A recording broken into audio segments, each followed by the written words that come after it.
मार दी। देखिए, नीतीश कुमार जी पहले भी आदरणीय थे, अभी भी हैं और आगे भी रहेंगे।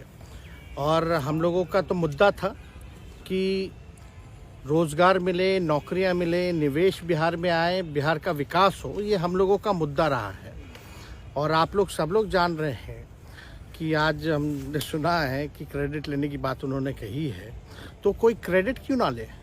हमारे 79 विधायक हैं और उनके जो विधायक हैं वो 45 हैं, मंत्री हमारा है, विभाग हमारा है, तो हम क्रेडिट क्यों ना लें। और यही मुख्यमंत्री जी जो 2020 के चुनाव में कहते थे कहाँ से पैसा लाएगा, कहाँ से नौकरी देगा, तो हमने, आपको पता होगा कि हमारी जो सरकार बनी थी इनके नेतृत्व में, वो 9 अगस्त 2022 में बनी थी और 15 अगस्त को मुख्यमंत्री जी ने ऐलान किया था। ये किसका विजन था, ये किसकी सोच थी।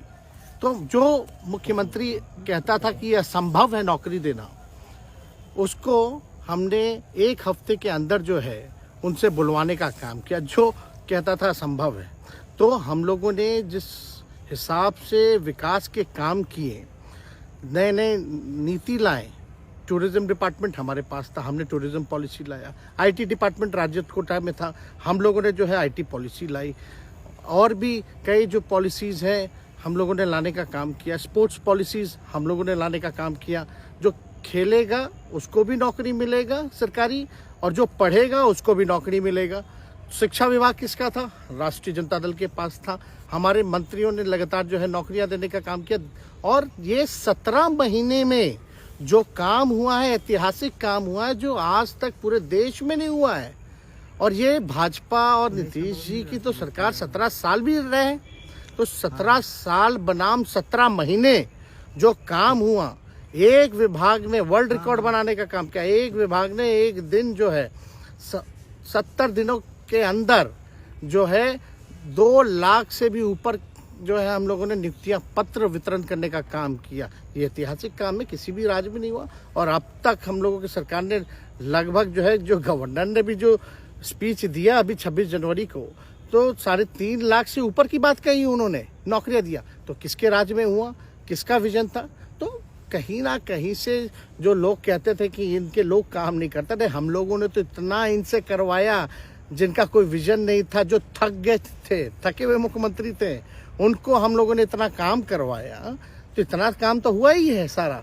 और आप लोग सब लोग जानते हैं कि जो भी बातें ये कह रहे हैं इनको खुद भी नहीं पता। हालांकि हम कोई व्यक्तिगत टिप्पणी नहीं करना चाहते हैं, और हम इतना अपने लोगों को आश्वस्त करते हैं कि ना हम में गुस्सा है, ना हम में नाराज़गी है।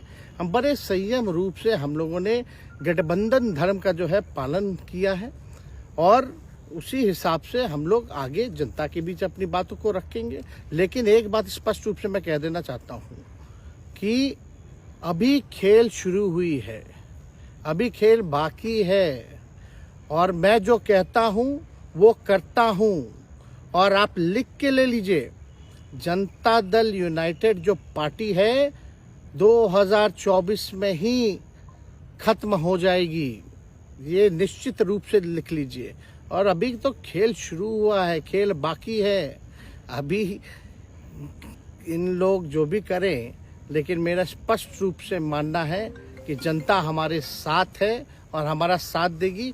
और हम तो भाजपा के लोगों को भी धन्यवाद देते हैं, शुभकामनाएं देते हैं। चलो, जनता दल यूनाइटेड को अपने साथ लिया। उन्होंने कहा कि आपने मजबूर कर दिया उनको। किस चीज की मजबूरी थी ऐसी, क्या तर्क देंगे? उनके साथ के सहयोगी पूछ रहे हैं, क्या तर्क क्या देंगे? शिक्षा व्यवस्था में सुधार जो अब तक नहीं हो पाया था, क्वालिटी ऑफ एजुकेशन, चिकित्सा में अस्पतालों को बेहतर करना, रोजगार देना, आर्थिक न्याय देना, स्वयं सहायता समूह के मानदेय को दुगुना कराना, पॉलिसीज लाना। तो इससे सोच रहे थे कि भाई ये नौजवान है, हम इतने साल से मुख्यमंत्री हैं, अब तक ये काम 17 सालों में भाजपा के साथ डबल इंजन में रह करके नहीं कर पाए, और ये डिप्टी सीएम होकर के इनकी राजद के मंत्रियों ने इतना काम कर दिया, तो ये पच नहीं रहा होगा। आपका क्या रह गया इस सरकार में, जो आपने 10 लाख की वादा किया, किस किस डिपार्टमेंट में बाकी रह गया जो आपने नहीं कर पाया? लगभग हर जगह निपा लिया है। और हम आपको बता दें, पिछले 2 कैबिनेट से पब्लिक हेल्थ कैडर का फाइल इन लोगों ने रोक रखा है, जिसमें लगभग 1 लाख से भी ऊपर नियुक्तियां हैं। हम लोगों ने पास भी किया सारी चीजें, लेकिन ये लोग कैबिनेट में नहीं आने दे रहे। 2 कैबिनेट से नहीं आने दे रहे। चाहे आशा वर्कर का भी है, ये भी आने वाला है जल्दी। तो हम लोग तो देखिए काम में विश्वास रखते हैं। हम लोग तो रात भर घूम करके छापा भी मारने का काम किया है। कहीं कमी हो तो उसको दुरुस्त करने का काम किया है, ईमानदारी से काम किया, धर्म निभाया। लेकिन अभी तो खेला बाकी है।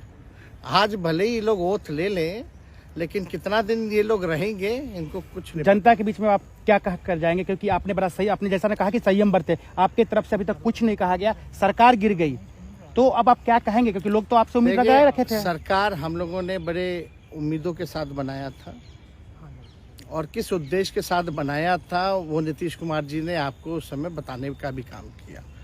ये गए हैं, इन्होंने इसकी हत्या की है, तो जनता इसका जवाब देगी। सम्राट चौधरी सर पे मुरेठा बांध के घूम रहे थे कि इनको अब देखिए इस पे क्या टिप्पणी, पुरानी बातें नहीं, काम की बात होनी चाहिए। कौन क्या कहता था, ये क्या हुआ नहीं हुआ, अब ये तो सारा इतिहास है। लेकिन हम तो आगे के बारे में सोच रहे हैं, और आगे यही है कि खेला भी बाकी है, और हम लोग मिल करके जो है, जो विजन के साथ आए हैं, उस विजन को हम लोग पूरा करेंगे जनता के साथ। सर एक सवाल, जिस तरीके से वो विधानसभा में भाषण दे रहे थे, जहां मंच पे जा रहे थे, कुछ ऐसे एक्टिविटी थी उनको लेकर जिसके लेकर पूरा बिहार में चर्चा था। आप क्योंकि उनके साथ कैबिनेट में रहे हैं, उप मुख्यमंत्री रहे हैं, हर जगह आप साथ में बैठे रहे। आप तो जान ही रहे हैं, जब नीतीश कुमार जी हमारे साथ होते थे, मंच से हम लोग बातें करते थे, तो क्या क्या नहीं बोलते थे, कितना काम कर रहे हैं, ये काम हुआ। आज तक कभी नियुक्ति पत्र किसी सरकारों, बिहार सरकार ने नीतीश कुमार जी को बांटते हुए देखे थे क्या? हम आए तब ना बंटवाना शुरू किए, उसके बाद ना भारत सरकार बांटना शुरू किया। कोई ये सब भूलता है कोई? बीजेपी को क्या कहेंगे? बीजेपी ने कहा शुभकामना है बीजेपी के लोगों को, बीजेपी के लोगों को शुभकामना। इससे ज्यादा भी हम, इंडिया गठबंधन आपका टूक खत्म हो गया एक तरह से। अरे इंडिया गठबंधन मजबूत है, ठीक है, जो होता है अच्छे के लिए होता है। उन्होंने कहा था कि हम मर जाएंगे, दोबारा बीजेपी के साथ नहीं जाएंगे, लेकिन एक बार फिर से वो पलटी मार दिए। पूरा देश पूछ रहा है। इस पे क्या बोलना, ज्यादा हमको नहीं कहना, इसमें जवाब जनता देगी।